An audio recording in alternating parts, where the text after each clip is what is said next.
Thank you so much, sir, for this session. Now I would like to call Dr. Professor Nibir Ghosh, and he will be speaking on the subject today, why literature matters in the study and practice of law. Without further ado, I would like to pass the mic to the distinguished guest.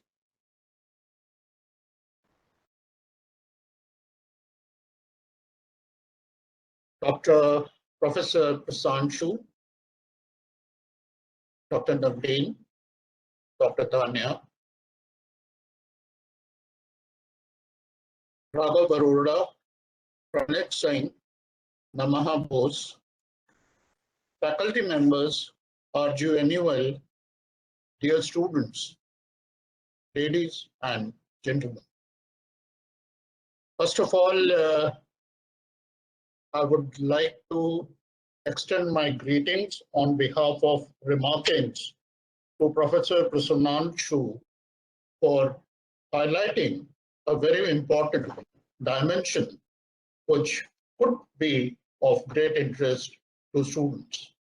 I greet you on behalf of Remarkings, and since we are the co-host, I also thank you from the core of my heart. It was wonderful listening to you. Well, as Nama said, what I'm supposed to be talking about is why literature matters in the study and practice of law. Friends, in a digitalized setting we are in, it is somewhat eerie, that you cannot see all the participants listening to you, and you almost have a feeling of Orwellian Big Brother watching you. So I extend my greetings on behalf of Remarkings to all the young participants who are by default big brothers watching what the others are doing. Well, friends, to begin with what I'm trying to share with you, I'm not delivering any talk as such. I would like to share my experiences with you as a teacher, writer, scholar, editor, someone who has seen how the courts function, how the judges function, how the advocates work. I would like to begin with two quotes of W.H. Auden, one of the greatest poets of the 20th century. One statement he makes in Disillusionment in 1939. He says, poetry makes nothing happen. If we keep that in mind, we will say that any discussion of any connectivity of literature becomes redundant. Another quote which I'm going to use is where Auden says, you cannot tell people what to do. Because Dr. Naveen had mentioned in the inaugural, that what we say is going to inspire people. So I've come with no words of inspiration as such. What Auden says is, you cannot tell people what to do. You can only tell them parables. And that is what art really is. And what is art? Particular stories of particular people and experiences from which each according to his immediate and peculiar needs may draw his own conclusions. So what I'm going to share with you is a collage of impressions. And you have to draw your own conclusions. I'm not going to move on a straight track. When we talk about the RGNUL or all the institutes that are catering to law, what the first thought that comes to my mind is that law itself is a very challenging profession, the legal profession, because you have the complexity. Even when you look at the deity of justice, the deity of justice, who was represented as Themis in ancient Greek, she is blindfolded. Justice is blindfolded. holding a pair of scales in one hand and a sword in the other, which ideally represents that blindness represents fairness and impartiality as well as the gift of prophecy. This is idealism. And what is reality? You see an Amitabh Bachchan movie like Andha Kanun, and you have a different interpretation of the blindfolded deity of justice. I will now share a quote, and I will tell you the author after I'm done with the quote. This statement says the lawyers will, as a rule, advance quarrels instead of repressing them. It is within my knowledge that they are glad when men have disputes. Petty pleaders actually manufacture them. Their touts, like so many leeches, suck the blood of the poor people. Friends, I'll now disclose the name from whom the quote comes. It is Mahatma Gandhi writing in Hind Swaraj. And you know where Gandhi is concerned. He himself said that when I was taking up the profession of law in the Delhi court, I often heard that a lawyer's profession is a liar's profession. So in the midst of all these complexities, the challenges that the profession as such offers in a free country, in a free democratic country, justice is available to everyone. But in order to go for justice, the kind of impediments that you have to face is you feel that it is better to go the way of Karl Marx, who said, religion is the opium of the masses. You just go and pray that may somebody who has eyes see what is going on. My first emphasis will be why literature matters.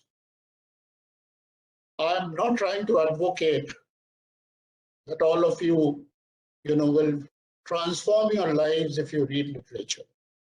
Nothing of that sort. Initially, even now, I think we are up against a wall of resistance if by choice, as an adolescent, we start talking about I love literature and I was to take up literature as a profession. The chances are you may be thrown out of your house. That's what you're talking about. If you are not an engineer or a doctor or anything of that sort, and obviously recently, I think maybe 10 years or so, that even legal profession has probably gained importance. So what I'm going to emphasize on is why literature matters. And for this, I will be taking up several parables. The first parable that I would like to share with you is a story, Hindi story written in Hindi. The author is Sudarshan. Many of you in your schools may have read it, but I would like to share the story nevertheless. In this story, there are two main characters. One character is the saint who is known as Baba Bharti. And another character, prominent character, is a dacoit by the name of Jagat Singh. Now these two know each other. And the third character, not in human form, is a horse called Sultan. who belongs to the saint Baba Bharti. Baba Bharti loves his horse, which is exceptionally a kind of a great horse, loves the horse like his own kith and kin and son. Now, in this story, what happens? One day, this dacoit learns about the greatness of Sultan, and he says that I'm so powerful, nothing moves in this area without my wish. I must possess this horse. So he goes to Baba Bharti and says that I want to take this horse, I want to buy this horse. And Baba Bharti tells him that I love this horse like my little son, and I can part with anything in the world, but I cannot part with Sultan. He pleads and goes away. One day, this Baba Bharti, riding on Sultan, is going at top speed and enjoying the beauty of nature. Now, what happens? While the horse is in motion, he suddenly hears a very pathetic cry, and that pathetic cry tells him that he finds that beneath a tree there is a person who is in tatters, very poor and shabby looking, who seems to be absolutely sick and invalid, physically challenged. And he hears the other person say, Baba, रुक जाओ, मुझे 3 मील दूर गांव तक जाना है, मुझे ले चलो, नहीं तो मेरे प्राण यहीं खत्म हो जाएंगे. Baba Bharti gets down from the horse and makes this man sit on the horse. And the moment he sits on the horse, he sees a great jerk. And then he sees that that man whom he had mistaken for a poor, sick person is no one else but Khadak Singh. And when he sees that it is Khadak Singh, he is a little surprised at first. I wish to share a part of that conversation that takes place between the two. So this man, he gets up on the horse and he's about to ride away with the horse. And this he tells, and Khadak Singh is about to move when Baba Bharti says, "Thodi der ke liye ruk jao." This man stops and Khadak Singh says, कि मैं ये घोड़ा नहीं दूंगा तुमको, इस घोड़े के अलावा जो भी मांगो तुम्हारा है. इस घोड़े की बात मैं नहीं कर रहा, लेकिन मेरी एक विनती सुनते जाओ. And he thought maybe he has something up his sleeves and he says, ठीक है कहो. What Baba Bharti tells Khadak Singh is, मेरी प्रार्थना केवल ये है कि इस घटना को किसी के सामने प्रकट ना करना. This man, Khadak Singh, who thinks that he has to run away as fast as he can with the horse, he sees the owner is telling him that instead of his reporting this matter to everyone, he says, don't mention this matter to anyone. And he focuses his full attention on Baba Bharti's face. And he says, Baba ji, इसमें आपको क्या डर है? सुनकर बाबा भारती ने उत्तर दिया, लोगों को यदि इस घटना का पता चले तो वो दीन दुखियों पर विश्वास करना बंद कर देंगे. I'm reading a passage which follows this conversation.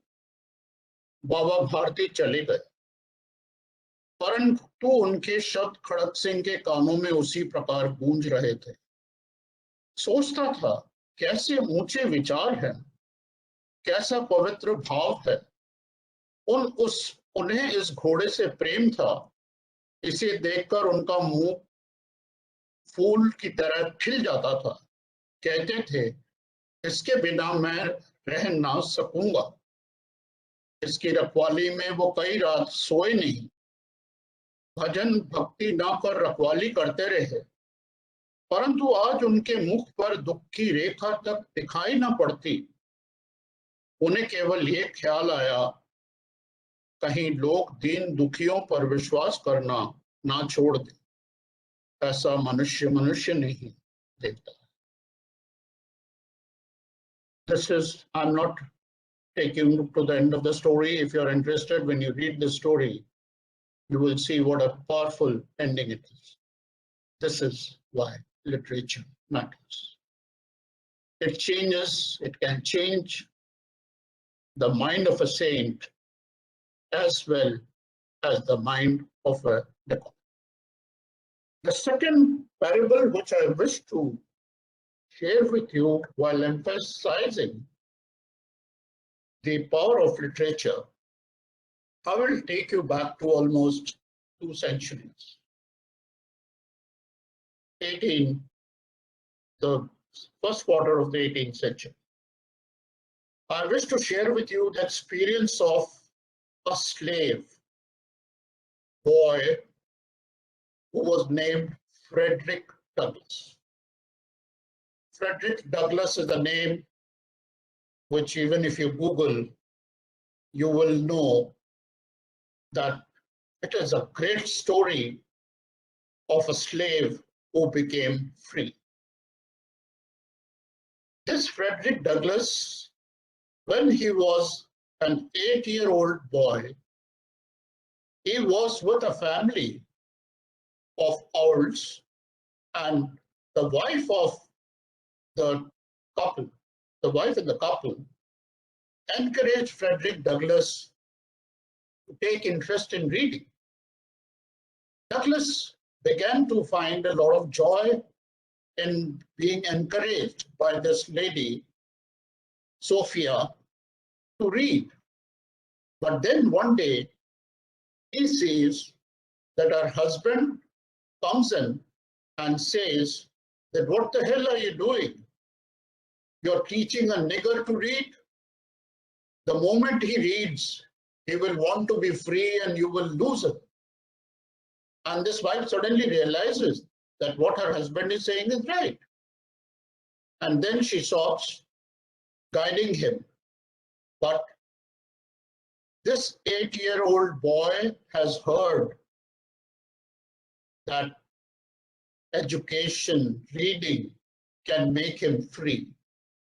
And from that moment, it becomes a passion with this boy who is seeing brutality all around. And then what he feels that he must write, he must read, he must learn to read and write. And what does he do? He goes out, when he goes out, though he's with a white family, all around, there are a lot of white families around. And when he goes out to meet with the boys of his age, he finds that those boys are all going to school, and mostly they talk about a particular book. They said, oh, I read this book today. Oh, this is fantastic. And then he says, so this boy, who's a slave boy, he feels a kind of a desperate attachment to own that book. And you know what he does? For 1 month, he polishes the boots of the white men so that he can save money and buy this book. And because he was working with a family where food was in plenty, so he would carry bread in his pocket, he would carry some eatables in his pocket, he would give to those boys who would probably in exchange tell him something, teach him something, and he begins to own that book. And what I wish you to notice, the title of the book is called The Columbian Orator, written by Caleb Bingham in the year 1870. And you know what he says in that book? I prefer to be true to myself. Even that slave boy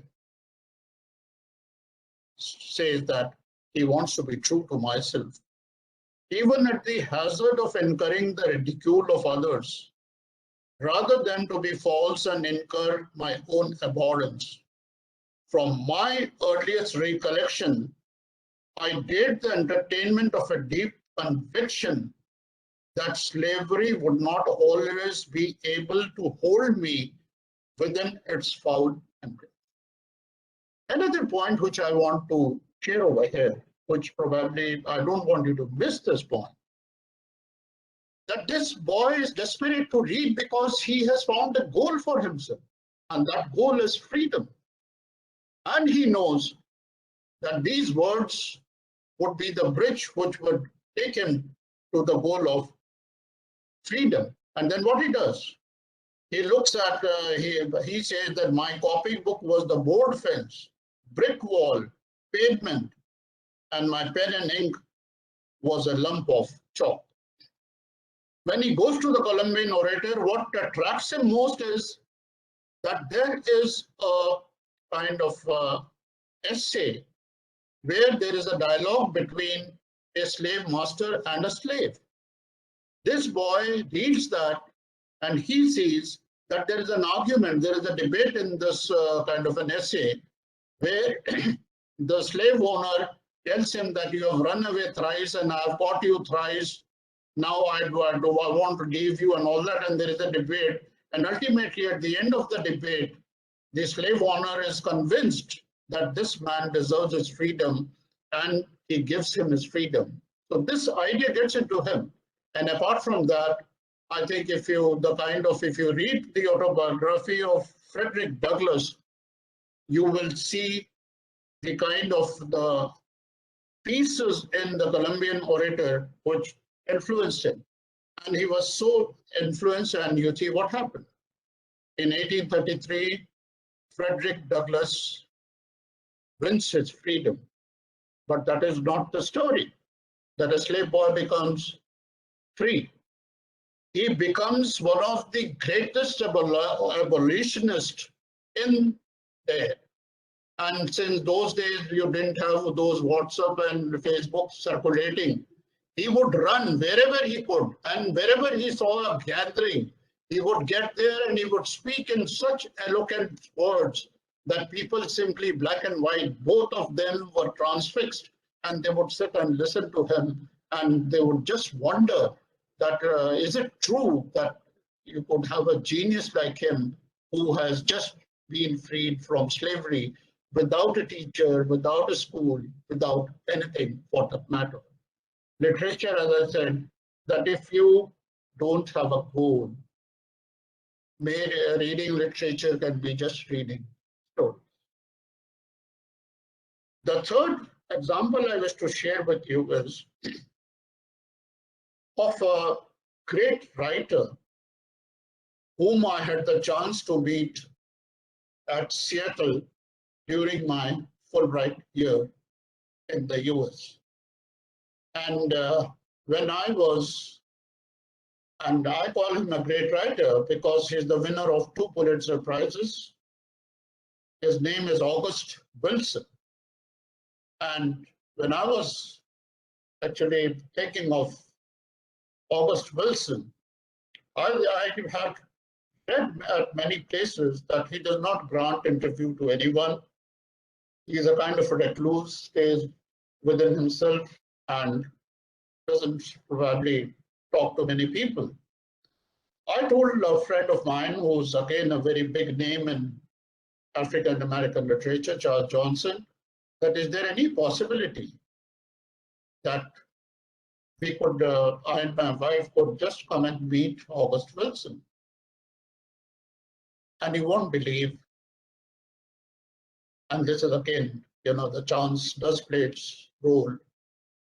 And it wasn't even a week when I got a call from Charles Johnson, and he said that you'll be happy to know that August Wilson has invited you both to dinner at Capitol Hill today.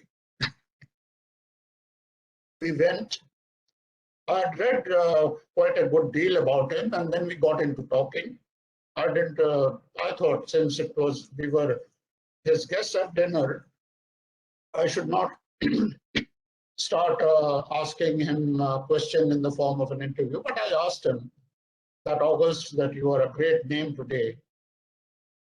What actually inspired you to come to writing? And August said that I was very fond of reading. I had a library card when I was 4 years old.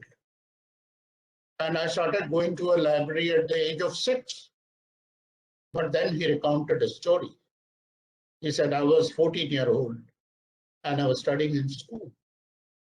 We were given an assignment in school where we were asked to write on any character of history who probably influenced the students. He said, I wrote my piece on Napoleon Bonaparte, and after 3 days, we submitted that essay. After reading that essay, because August Wilson is African American, though he looks white, the teacher called him and asked him in front of the whole class, you have to tell me who has written this essay for you. August said, it was my essay. I have cited all the references there, and you can check on anything. You ask me anything, and I will respond to that. And you know, ultimately what happened? The teacher said, if you accept that this essay has been written by your sister or anyone else, or for that matter, I'll give you an A grade. But if you refuse to accept, I'll give you a D grade. August said, as a 14-year-old, I was thinking of all the dreams my mother had for me, because his father had left him when he was just 6 years old. And it was his mother who brought him up. And he said that when I was given the chance to think it over, I simply took the papers from my teacher's hand, tore them up, threw it into the waste paper basket, and walked out of the school. And my education ended when I was just approaching 15, he says. But I knew my mother would be sad because she wanted to see me as a great lawyer fighting for the rights of African Americans. But I couldn't do anything about it. But from that day, for the entire duration of the school that I was supposed to be in, I would go to the Dale Carnegie Public Library and read till the library closed. And where Patiala is concerned, I have a monograph in the University of Patiala on August Wilson, on his piano lesson, and that is there. So August, when I talk of August, and you know what he said, I said, your mother must be feeling very sad that you left the school. He said, yes, for a little while she was sad, but then she got used to that idea.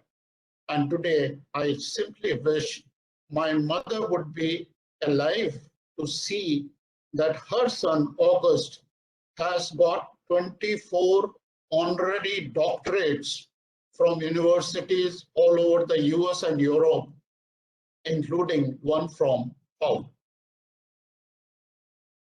This is what literature can do. Now, the example that I'm going to give you, probably, according to me, in the context of today's thing, is highly relevant. In Bombay, I'm going back again to 1 century. On the Lamington Road, there is a popular book depot. There was a popular book depot, which was established in 1924. The owner of that book was Ganesh Ramarao Bhatkal. And he would see that a student would come to his shop with great difficulty, take out some annas, that was the currency then, and buy one book and just stand there and stare at the rest of the book. This Ganesh Ramarao Bhatkal saw that this boy somehow had a passion for seeing all those books. And he told him that, come in, you can look at any book you like.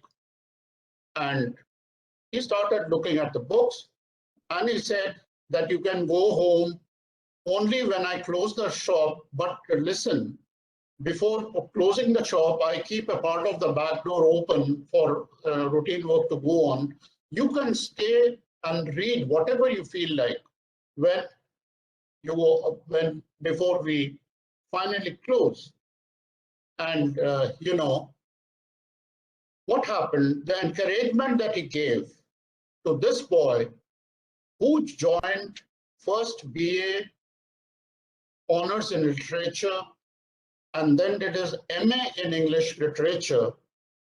And you know what this boy states?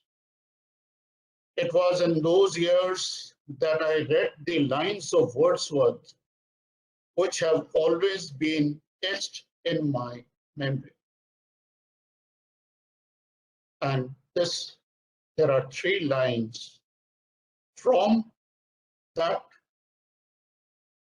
poem, Tintin Abbey, lines written a few miles above Tintin Abbey, that is the title of the poem.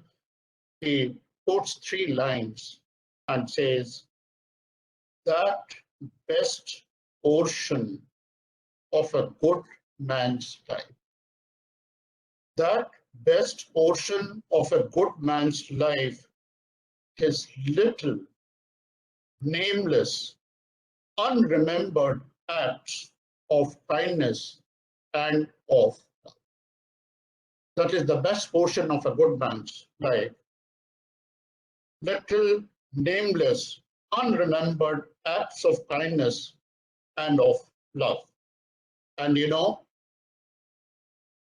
this boy, after completing his MA, he wanted to become an English teacher. And normally, when we see that people don't take to the subject very much, but he was so deeply in love with it, he wanted to become an English teacher. He appeared for an interview. There was another lady who was also an applicant, and she said, and the management said, she is elder to you and she has more experience. So I'm sorry, we will not be able to offer the job. He says, okay, it's fine. And then he joins the School of Law in Bombay, and then teaches for some time in Calcutta also. And, you will be amazed to know that this boy had a great physical defect. He used to stammer in his young days, and he used to feel that he will not be able to do anything in life because naturally the speech becomes important. And his reading of literature, his participating in an elocution contest, poetry recitation, and he became so involved in it that he overcame all these deficiencies. You would like to know who this boy is. I'm talking about Rani Palkiwala, one of the greatest jurists India has known. And C. Rajagopalachari, who was the first Governor General of India, he said that Palkiwala is God's gift to India. This young boy joins the law profession, and one of the greatest of the cases that come before the Supreme Court, the Keshav Bharati case versus the state of Kerala, which decided the fate of the fundamental rights, it is all that we owe today is to Nani Palkhiwala. And you know, in one of the speeches that he made by the Ramarao Bhatkal Foundation, he said that had Ganesh Ramarao Bhatkal been alive today, it would have been an honor for me to touch his feet. So that is Palkhiwala. What I'm trying to say is that here you have an example. You had another examples, but here is an example of a man who shared through his writings with whatever he learned from his literature. If you read the books written by Nani Palkhiwala, you will find that there is hardly any author, any philosopher, right from the Greek to the present time that he was there, that he does not refer to them. And then you see what happens. He was a student of literature, but he joined a profession, and he says that I'm grateful to that lady that is, you know, that because of her, I'm in the profession. And there are judges who said, I'm not going to dwell at length because as a student of RGNUL, I think every one of you must be familiar with the writings that he has had. And what here I wish to say is that reading literature, because if you are saying something, if that cannot attract the audience, and you know what happened? First, he used to give a budget speech. After every budget, he used to give a speech. This budget speech was first held in a hall, then they came out in the lawns, and then he became such a popular orator that finally the venue had to be shifted to Brabourne Stadium because lakhs of people would assemble there to listen to him. This is the difference that literature can make, your passion for literature can make. Now the question comes, what do we do? Do you go to a university, study BA, MA, and then know what literature is to become great in your profession? No, that would be absurd. I'm going to give you what you need to be aware of. You know, in one of the meetings, an astronomer had said that to an astronomer, man is nothing but a small dot in the infinite universe. Einstein, who was present over there, he observed, I've often felt that, but I then realized that the insignificant dot, who is man, is also the astronomer. And you see, he was such a great scientist. But if you read his writings, you will find that they are profoundly influenced by what he read. And he used to say that animals can be trained, but only human beings can be educated. Education requires personal participation and transformation. It cannot be given to anyone. It must be inwardly appropriate. And I'll tell you what is very significant is, I just talked about, what do you read? Do you go to a library? If you go to a library, leave alone reading many books. If you just choose one author, you will spend your whole lifetime and you will not be able to decipher what you have read. So I'm giving an example. If you have heard about Shakespeare's play Hamlet,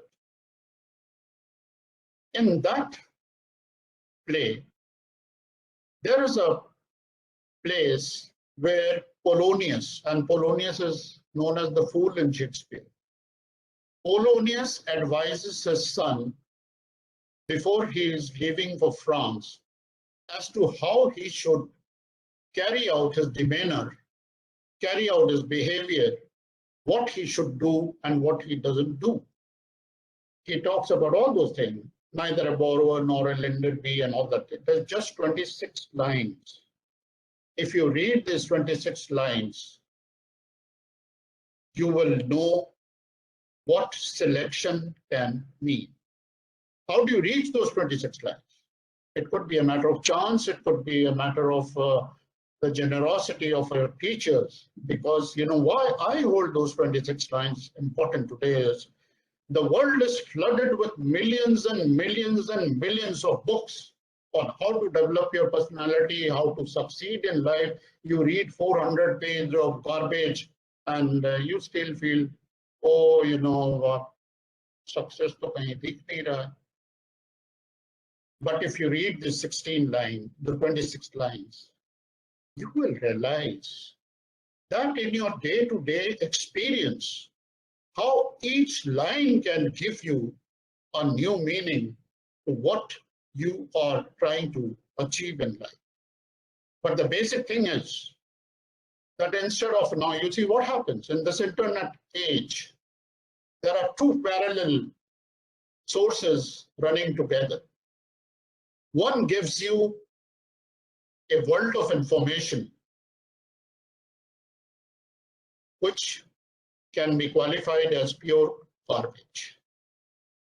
The other gives you a lot of valuable information, but the information is flooded in such a manner that it cannot be possible for you to retain what you have heard.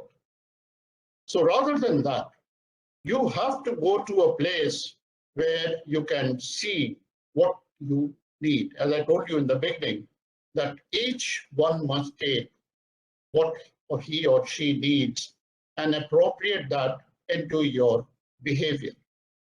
And I'll tell you one example. You will say that I've been talking about stories and I'm talking about Palkiwala and I've been talking about August Wilson and Frederick Douglass. But how am I sort of related to it?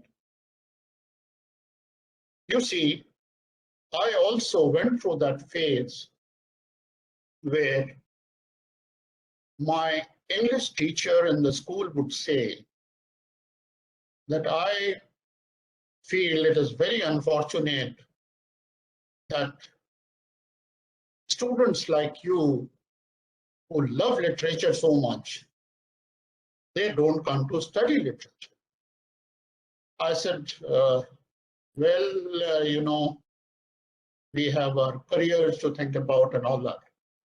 I remember, and let me tell you, just share this with you, that I have been a student of science who wanted to pursue at the postgraduate level the field of nuclear physics, but my love for literature was so intense. I didn't want to become a teacher, to be very frank.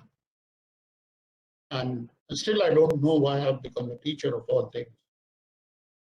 But the love of the subject that I had, you know, right from when I was in class 4, I used to maintain a diary where any word, any line that looked to be lovely, I would just note down in my own handwriting in the diary. And I wouldn't understand many of those things.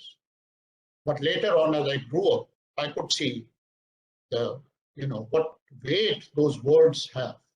So when you talk about the words and words, you never know which can prove heavy. I remember that for standing first in my class, that must have been 5th or 6th, I was given a book as a prize.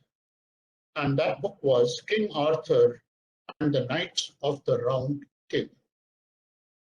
You may have heard or about it, this book or not, but let me tell you one little story in this. It's a great story of the greatness of human beings.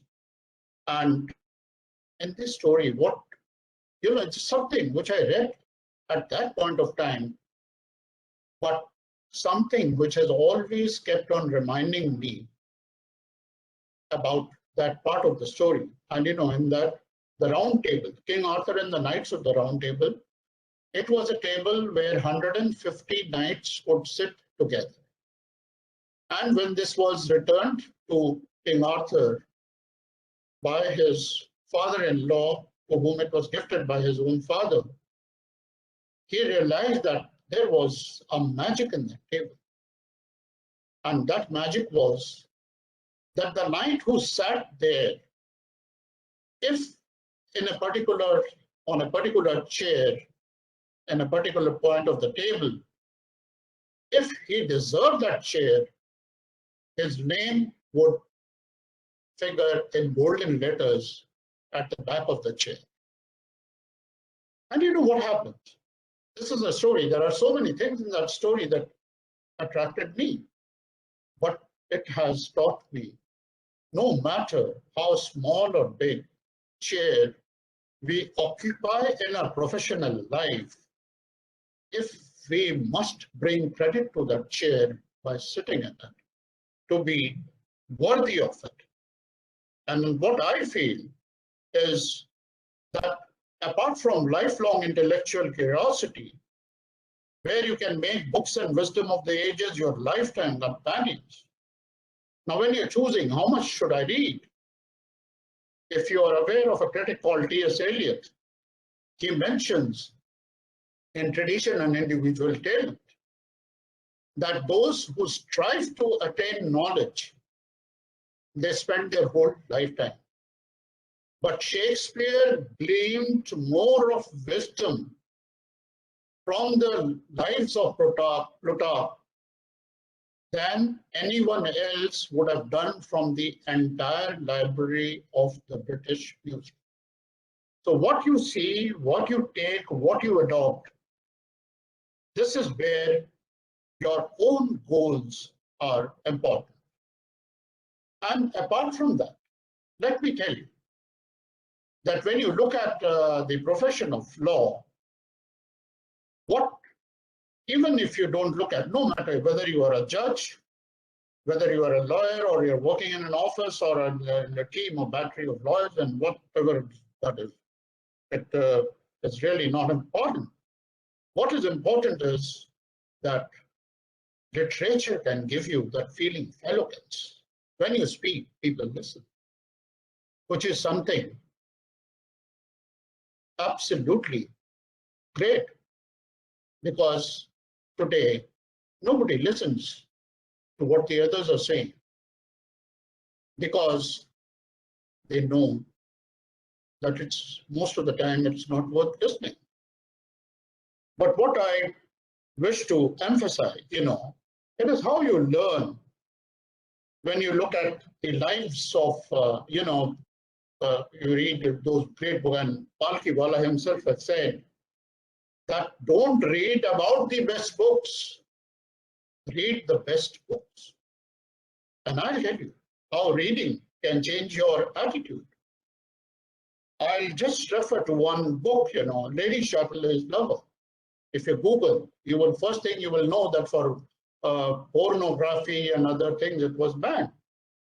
I was a student out of college. I had just joined the teaching profession. I was walking down the aisle of the college library, and I saw this book, Lady Chatterley's Lover. And I said, oh, well, this is banned and all that, and it seems to be a kind of from the cover, it appears that it is probably a stuff which is related to pornography. Anyway, I said, and that I normally do. When I open a book, I see the very first few lines, or I just chance upon and open any page of the book and see if there is worth anything listening or taking note of. And I was amazed. And the book begins with, Ours is this most essentially a tragic age. So we refuse to take it tragically. A cataclysm has happened. We are among the ruins. We build up new habitats. We scramble or go around. We have got to live no matter how many skies have fallen. And those lines are etched in my memory. And when somebody debates about this, the content of the book, I feel if you are looking for that content, then it could be a work of pornography. But if you are looking at the words, the power of words, the very beginning lines can open a entirely new world to you, can teach you perseverance, can teach you how you can resist. And you see what happens. I'll tell you one small incident. And, in Zambia, Lusaka, there is a zoo. And there's a cage in that zoo where there is a notice where it is written, the world's most dangerous animal. And you know what is there? Which animal? You may not be able to guess. Inside the cage, there is no animal, but a mirror where you see yourself. So this is what probably can make you change things in life. And, something. It is not merely literature, so it is not something which is found in libraries and only that you have to study BA honors or MA literature. You can pick up any of these things which could motivate you for life. And I wish to share with you, and another point before I refer to this is, what is very significant is that what can change you, nobody else can decide. What can change you is you yourself. But if you can see the dot in the universe, which is a human being, I think your decision has been made. And as I told you, that it could be a piece of anything. It could be a song, it could be a book, it could be a poem, it could be a line in a play. And I remember when I was very young, I was very fond of seeing movies and of all kinds. And I don't remember the name of the film, but I remember the lines where the protagonist says, "Jis taraf dil aur dimag jaye, par atma na jaye, us kaam ko kabhi nahi karna chahiye." Dil, dimag. Even animals have that. But atma, wherever your atma takes you, heed to that word.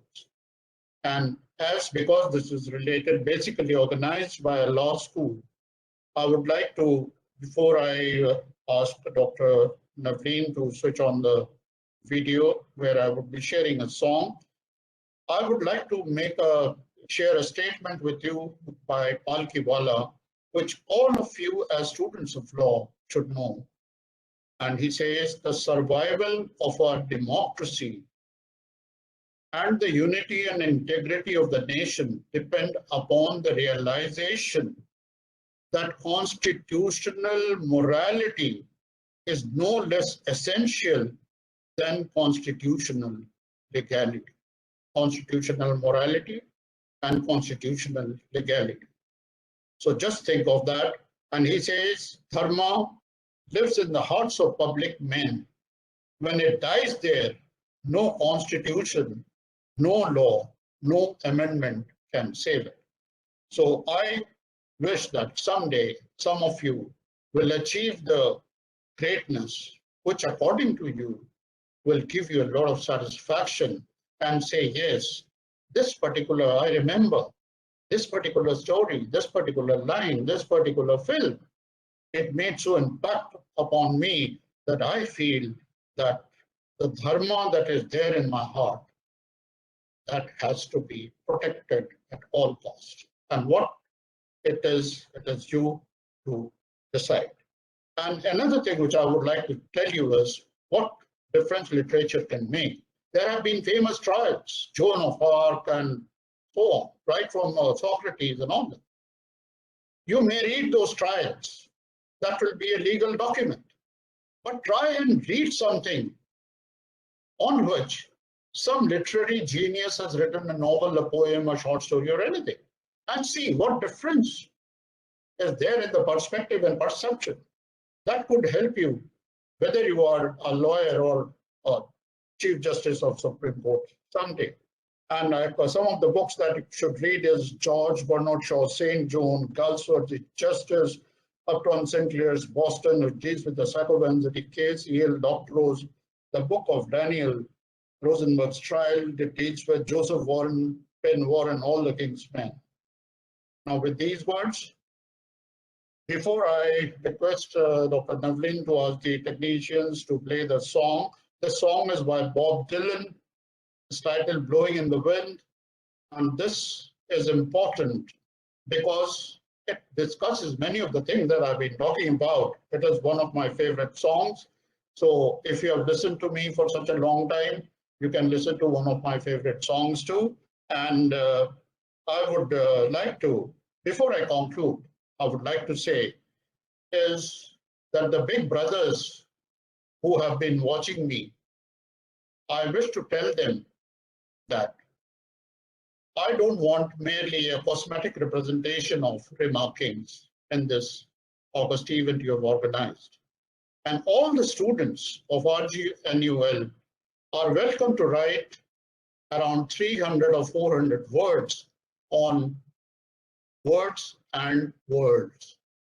But write whatever you feel like, and the best 10 entries we will consider, and the best 5 entries we will publish in the forthcoming issue of Remarkings.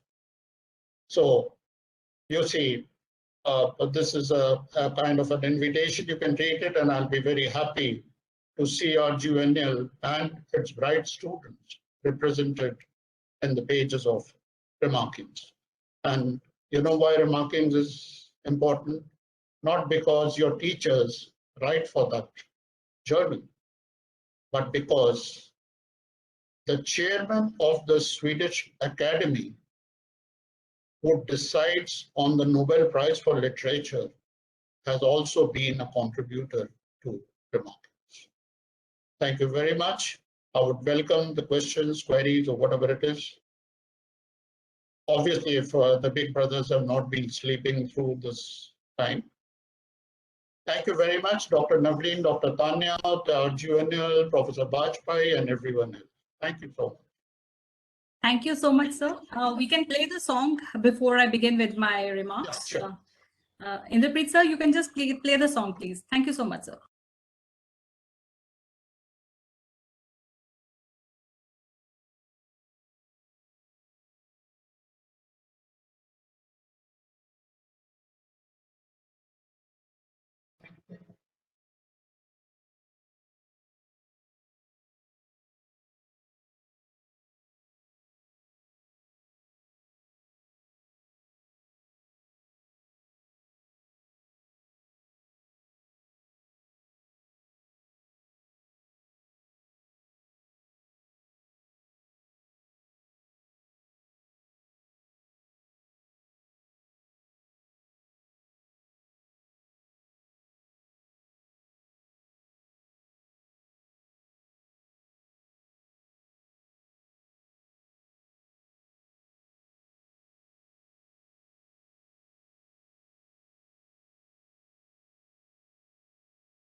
That was a wonderful song.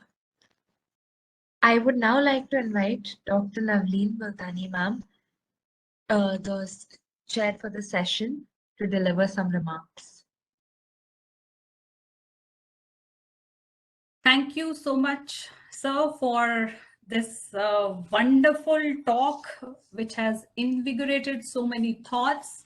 I really thank you for the incentive that you have given to our students. You know, I don't know how, sir, you knew about that something was going on in my mind, whether we could ever bring our students on the platform of remarkings, but then they have to prove that they are capable of that. Thank you so much, sir, for your invigorating talk and the talk on the epistemological benefits of reading, hearing, listening to very well structured narratives, and that the books have to be our companions for life, and there we should have a willingness to learn. Thank you so much, sir, for enlightening us and our students on the role of education, which has to emancipate our minds. Again, this brings to my mind the words of Martin Buchner, who says that narratives, like Professor Prasanshu also made a mention, the word Shabad se utpati hui, right? So narratives from the ancient epics to the modern novels have changed not only the history, but they have influenced the mindsets of the generations. So, and you very pertinently pointed out that a personal participation is something, you know, which is a prerequisite for us to emancipate ourselves from all sorts of shackles, you know, that we have, all kinds of prejudices that we have. Because after all, what are these narratives? You know, they are giving an account of experiences, or let me say it conversely, experiences take a narrative form.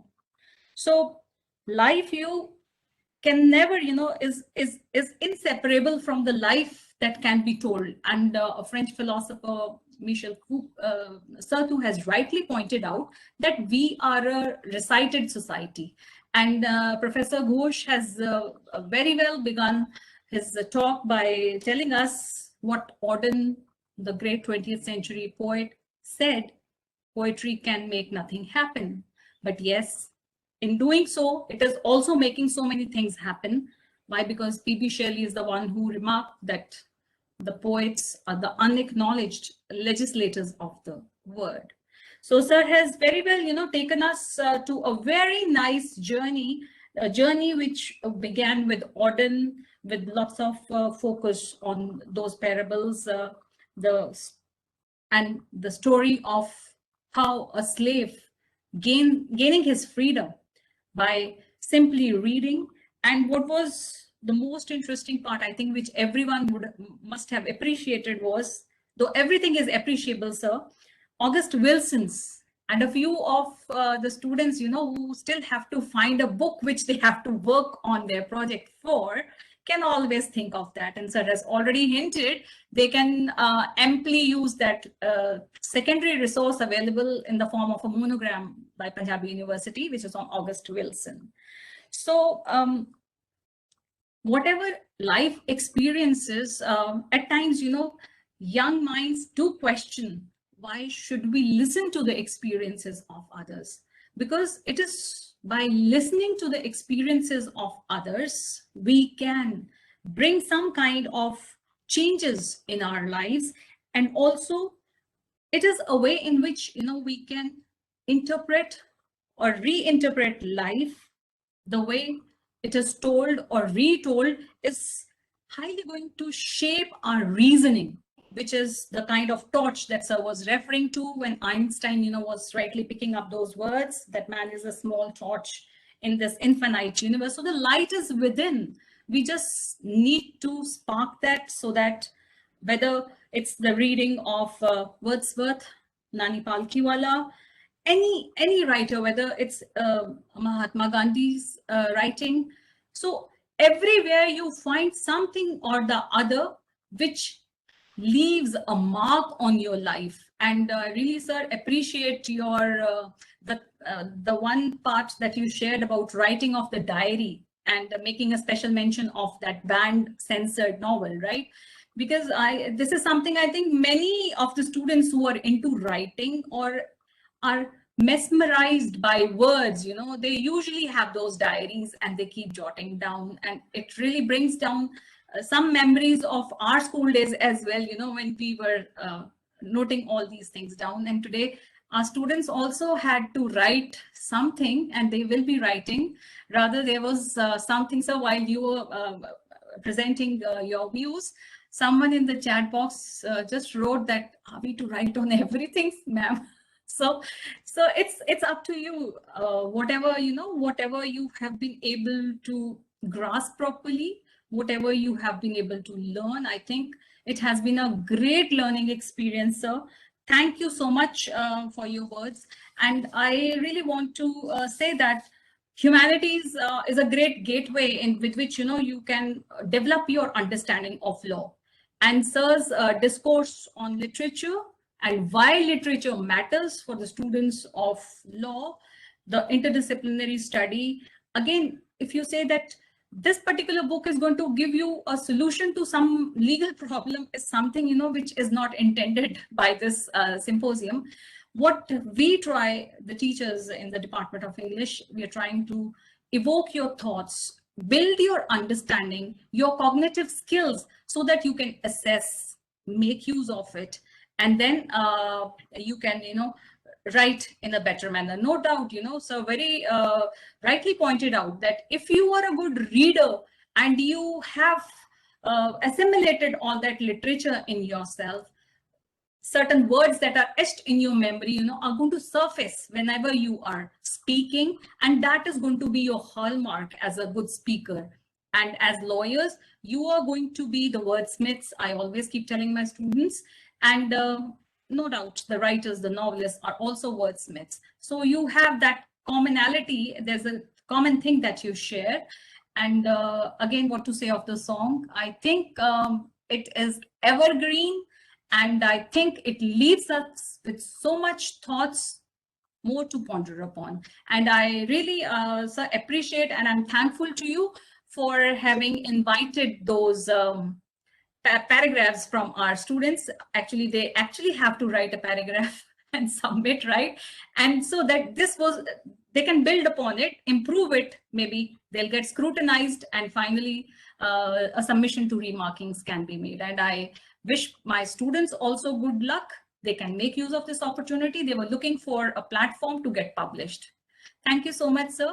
I am really grateful to you for collaborating and having presented your views. Thank you so much. Over to you, Nama. Thank you so much, ma'am. If now the floor is open for questions, if anyone has a question, please raise your hand. The registered participants will also find a feedback form in the chat box now. And please raise your hand if you have a question.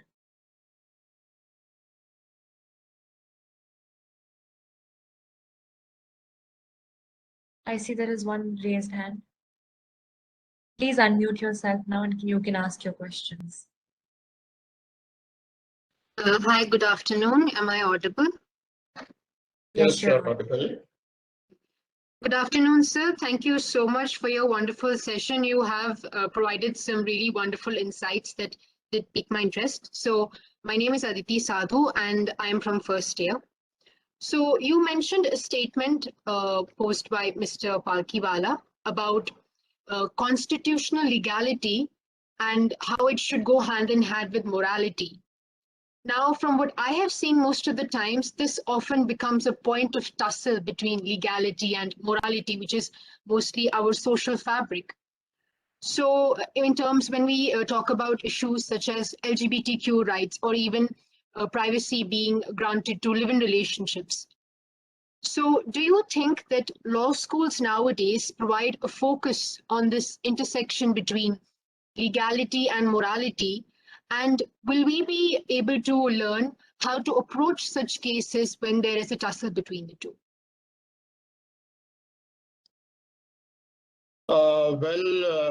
It's an important question.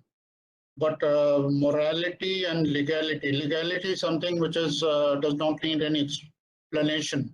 What is written in the word of law But when you're making a decision as a judge, I think the morality part is important because, you are trying to anticipate something which is not written. You cannot avail that. What you have to at that point dwell upon is the spirit of the law and the spirit of the law. I'll give you an example. When I said in, the complexity of judicial jurisprudence and other things, the complexity is that then no matter what you decide, one party is going to be dissatisfied. To that party, it will be injustice. And one party who will win will be justice, even if they don't deserve to win. But morality is something where you have to, what we have been talking about, all this, Bob Dylan and all that, you can't turn your head permanently and say, I'm not pretending, I'm pretending that I cannot see anything. And I'll give you an example. When Nani Palkiwala was asked to contest the judgment of the central government, nobody would have dared to go against the government of Indira Gandhi at that stage. But you know what happened? He was first appointed. He was supposed to represent the Prime Minister. But then he questioned himself and he deliberated quite a bit. And on the second day, he returned the briefs to the Prime Minister's office. And he said that I will fight for the rights of common man, because if you demolish, if you make it just these, if you read Palkiwala's, you will find that he just he's not scared. He's very humble. He's very polite, but he's not scared. He's very firm. He says that I must defend the fundamental rights of the common man. And he returns a brief. And, people from Australia, from Germany, from different parts of Europe, America, they had come to see, and Supreme Court used to be very packed when he would forward his arguments. So when you think of the morality part, this morality is, if your duty as a lawyer or a judge is mainly to attend do your job and earn your salary and say that, okay, I've done my job, that is over. No, it's not there. Your duty is your responsibility. First, you are a human being, even if you are a dot in the universe. So what morality is not something written. Morality is come from inside. But what comes from inside of your soul, it will only strike a chord when it applies without knowing or knowing that, there are millions who are thinking of this. People used to flock to in lakhs to attend his, not because he was talking about the budget, but because he was talking in such eloquence about the common man that you could feel that he was literally touched by the grief of the common man. And one of the great things about Palkiwala is not that he has written and he was a great lawyer and all that, but he was a great human being. There are thousands of incidents which will confirm that. So when you talk about the morality part, morality is something which you have to decide, but it must be for the good of all. You cannot say, मेरे दिल ने ये कहा और मैंने दिल की बात मान ली. मैं दिल की बात नहीं कह रहा हूँ, आत्मा की बात कर रहा हूँ. आपकी आत्मा वही कहेगी जिसको, why Shakespeare is supposed to be great, because what Shakespeare says, it applies to you, it applies to me, it applies to anyone who's reading him. And he can identify. So morality is something which cannot be written, but morality is something which if you are making, if you're a judge or a lawyer and all that, if you say that, morality would mean that जो ठीक हमें लगता है वही case हम लेंगे.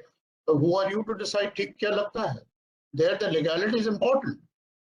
But if you are wherever there is a stage, I'm not talking about day-to-day going on in the court, because whatever I have seen with my own eyes inside the court, I don't want to share with you all that, because it is reprehensible, absolutely. But morality, if it is there, you will not be able to see things which are done in the open. Otherwise, what happens? And I'll tell you what I expect the students of law colleges, when they go as advocates and all that, they may fight the case on behalf of the criminal or the accused. I won't say criminal, the accused or the defendant, or whatever point you are. But today, you think Supreme Court gives you all this. Ek PIL डाल दो, postcard में भी Chief Justice सुन लेता है. But if you actually go to Supreme Court, you will need to sell yourself 20 times before one advocate says कि हाँ मैं case ले लूंगा लेकिन 6 लाख रुपए मेरे एक प्रेजेंस के होंगे और 2 लाख मेरे उसके जूनियर के होंगे. So if you are talking about morality, I don't say what you do with legal jurisprudence and what the law has taught you, but at least you can say that justice must be accessible. ठीक है, कोई नहीं कर रहा, मैं इसको free करूँगा. And Palkhiwala is a big example in this. He banned still. He was one of the very richest of advocates. But you know what happens? जहाँ Supreme Court का Chief Justice ये बोलेगा, अरे ये तो उसका minister है, कल इनकी सरकार होगी, मेरे को गवर्नर बना दिया जाएगा. So that is where morality is coming into question. It's not coming in, it is not interfering in that case. This is my view. And I told you that it is a parable, basically. You can take it whatever way. But I appreciate a question. That's a very important kind of a question. Thank you, sir. Thank you so much.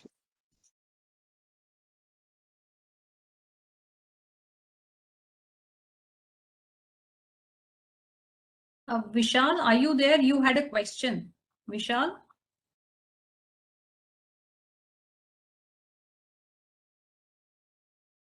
He actually, sir, is exploring the relationship between literature and law and has not been able to find much. So he just wanted, I think after having listened to the discourse that's delivered, I think most of his questions got answered. Just in case, Vishal, you are there, you can unmute yourself and ask your question.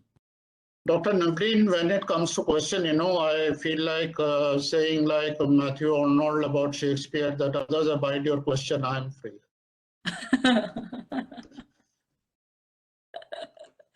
Right, sir. Thank you. So when I'm normally talking, I try my best to anticipate. Yeah. Actually, sir, I think most of queries that students had probably have been answered in the course of time. I don't have a question, but it's just an observation primarily for the participants and the students. I feel that where else, like if you start talking about books, the kind of space it offers, look at the spectrum of what we've covered. Forensic linguistics in the morning to Bob Dylan's song in the afternoon.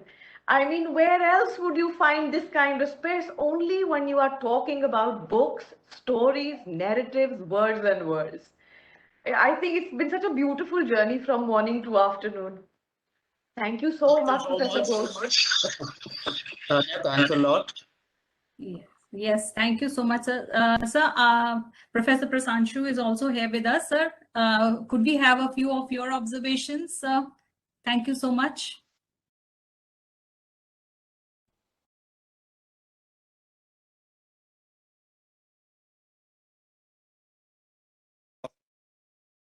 I think the crown should go to the audience because they have been so active, proactive, and innovative with their questions. So it was an overall enjoyable day for me. Thank you. It was a privilege to see your presence here, and I deeply appreciate that. Thank you so much, sir.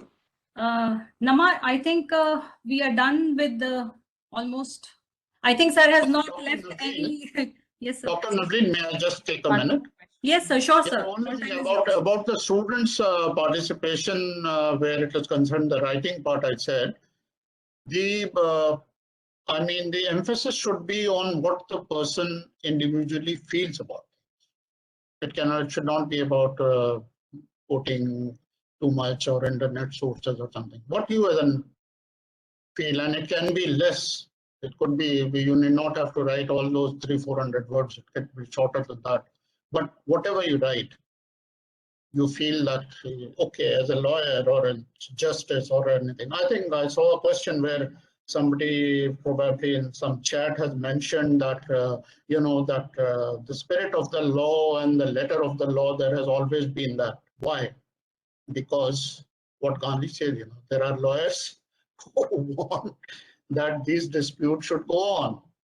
Because, you see, I've talked about all the great things that you find in literature. But, if you've seen Sholay, Ghoda ghas se yari karega to khayega kya? So, it is that logic. But if you are, your conscience is there, if you want to do what the Bob Dylan song says, and you're saying they're blowing in the wind, hamare liye nahi hai, to jisko mil jaye utha le usko. It's not that. If it touches you, you will ensure that with your intelligence, with your eloquence, with your background as an honest and person of integrity, you will make sure that the distance between, I don't say it's going to vanish, but you can always reduce the distance between the letter of the law and the spirit of the law. And I'm sure, I don't know, it is just an instinct that of all the participants who are there would someday probably vindicate what I'm expecting today.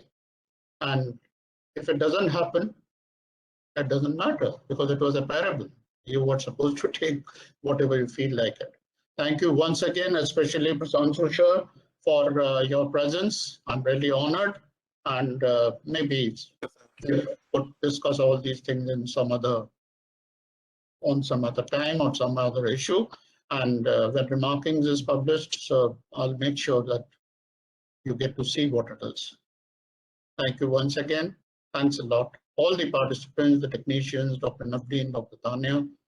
It was wonderful being with you. Thank you. I would like to thank everyone for joining the session today. Thank you so much for everyone. Thank you so much for everyone. Before we leave, there's just one thing that I would like to put as part of record. I think all the students should really be grateful and obliged to Dr. Multani. She's a very driven individual of the department, and it was completely her idea. And I really appreciate the effort, ma'am. I'm so glad it could take the shape how you had imagined it, and we've been able to complete it with success. Thank you, ma'am. Thank you so much, Dr. Tanya. I think this would not have been possible had we not coordinated, discussed certain things, all the kind of difficulties that we were facing, and we are grateful to our Vice Chancellor, because he is the one who has moved us and motivated us. And yes, it would not have been possible without your support, sir, Professor Nibir Ghosh, Professor Prasanshu, their readiness to address our students. This time actually we have opened it only to our students with a few guests who had requested. We allowed them, and they are also attending the symposium today. And in fact, the next one that we have on 9th of October, we plan to open it for all. So already the flyer is there on the website. It has been shared on the social sites also. I think I shared it with Professor Prasanshu, and I will be sharing with Professor Prasanshu and Nibir Ghosh as well. We'll have the Justice Officer from Judicial Officer from Sri Lanka, Chanima Vijay Bandra, for this. So this was, sir, a long cherished dream. Both the teachers' English department had been dreaming that one day language, law and literature, but again, this would not have been possible without your consent, having accepted our invitation. And yes, the willingness of our participants who get a bonus today, that they get an opportunity to publish. The trio Nama, Pranit, and Raghav. It would not have been possible, you know, when they had some questions. We have never met, sir. We have not met because of the COVID online classes. So this was all happening online, and we managed everything whatsoever with the great support of IT, Mr. Inderpreet and Mr. Kuldeep. We could connect with Pranit one day for the practice session, things like that. And then I really had to tell them, dear students, the trio had to arrive on the scene for this thing to happen. So thank you so much, everyone. Participants, thank you for your patience, your time, and I hope you've been noting down, you were listening, and sir has made himself very clear that you need to express your own self in your own words, right? When you're sending that to, yes, definitely sir will share the mail that will be forwarded to you wherever you have to send your entries. It will be scrutinized by the remarkings board for publication. And I think IT, can we have Mr. Inderpreet and Mr. Kuldeep also on the scene, please, because we want to thank you that this has been possible because of you. Thank you so much. Thank you so much. That's from my side too. Oh yes, sir. They really worked on that song. We had to Because play it. on account of this technicalities, you know, sometimes the real problems can arise, and it was absolutely smooth. Thank you, sir. So thank you so much, everyone. I again thank you on behalf of the Department of English. Wish you all good luck. And we are really honored, sir, to host you, Professor Prasanshu and Professor Nibir Ghosh. Thank you so much. And thank you, Ma'am Chanima has joined us. Ma'am, would you like to share your views? Please go ahead. It was a very inspirational session, and I'm really happy to have participated. And Professor Douglas, I'm really grateful to you for this kind invitation and making me a part of this amazing symposium. And I'm looking forward to meet you all again in the next session in October. Thank you. Thank you so much, Chanima ma'am, for having joined us. You made our day. And we look forward to your discourse on the purple patches in judgments on 9th of October. So it's an invite to everyone, sir, Professor Nibir Ghosh and Professor Prasanshu, that she will be here with us on 9th of October for another session, which is Law and Literature, the Literary Citations in Judgments. Thank you so much. We sign off for today, but Nama, Pranit and Raghav and IT, we can have one more picture with you also in the frame, please, sir. Right? You are the men behind the show. So we want you to be in that picture. We can take pictures and then we can say a bye. Thank you so much. Thank you, everyone. But just one minute.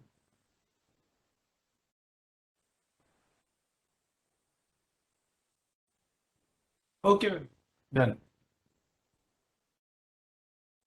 Thank you so much. Thank you. Thank you. Thanks a lot, everyone. Bye-bye. Thank you.